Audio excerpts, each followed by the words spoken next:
Hello everyone, I'm Amir, the founder of Bioconscious Technologies. Thank you for inviting us again. We're one of the first companies that applied machine learning to continuous glucose monitoring data, and our goal is to predict complications associated with this condition and help our users avoid them. Many of you might be familiar with our app Diabits.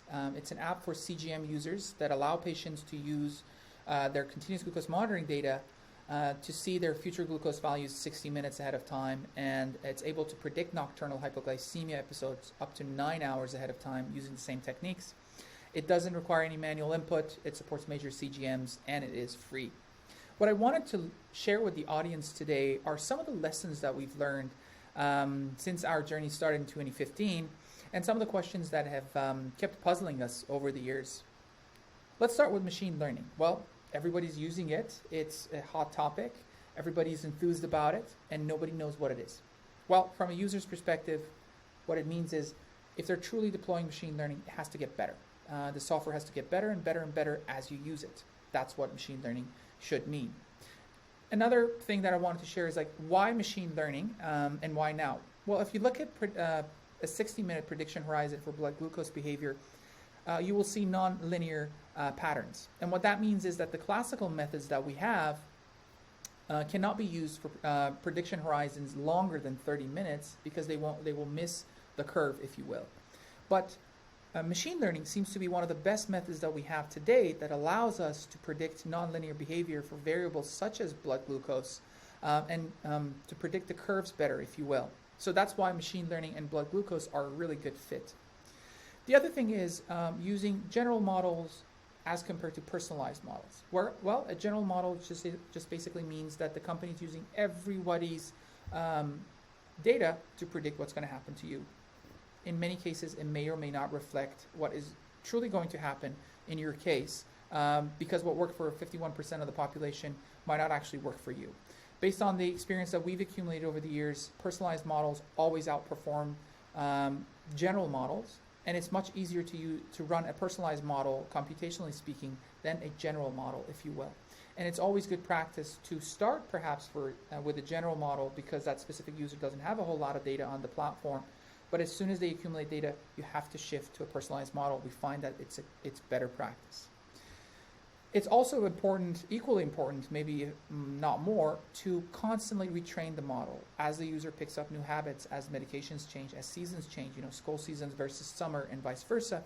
We need to retrain the algorithm every time because if we don't, and a lot of new stressors will enter into our patient or our users' lives, and because we're not training the algorithm, over time, our prediction accuracy will decline and our predictions will become less useful to the user. So it's extremely important to retrain the model and have a reliable retraining protocol in place if you're truly using machine learning. The other thing is a prediction horizon. What is a meaningful prediction horizon? Well, anything below 30 minutes is generally considered useless. I wouldn't go as far as saying useless, I would say not useful, but most patients think it's actually useless.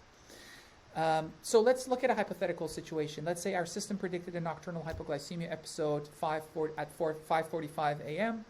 and we have two options. We can notify the patient 9 hours before they go to sleep, and we can alternatively wake them up at sort of 4:45 a.m. and let them know this is happening in the next hour or so. We've had people on both sides of the aisle giving us feedback. I would love to hear the audience's opinion in terms of what would be a meaningful prediction horizon in this case. The other thing I wanted to talk about is accuracy. Let's look at another hypothetical case. Let's say our system predicted that the user is going to have a hypoglycemia episode 60 minutes ahead of time. We let the user know, and when the time comes, the user does not experience hypoglycemia. Does that mean the model mispredicted, or does that mean that it worked perfectly and the user completely avoided a hypoglycemia episode? Well, truth is we don't know. We have to collect more information around it. The trick here is that point accuracy systems or methods that we have will not give us the answer we're looking for. RMSE and MARD will actually not tell us what we're looking for. We found out that based on our experience that error grid analysis is the best place to start because it will isolate instances where you really missed, and that's not medically acceptable, and will misinform the user. So you can isolate those instances as compared to instances where you missed a value by a little bit, or instances where the model actually performed. We can talk into more details of how this can be achieved.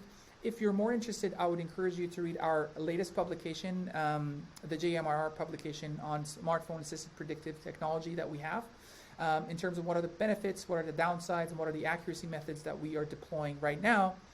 In conclusion, I would like to leave you with two of the examples that we've seen so far. We have many more of these, but reality is if you tell someone something bad is going to happen, they will take an action to avert it. So if you tell someone they're going to have prolonged hypoglycemia or hyperglycemia, they will take preventive actions. And what we see is that on a daily basis, you're able to increase their time in range dramatically.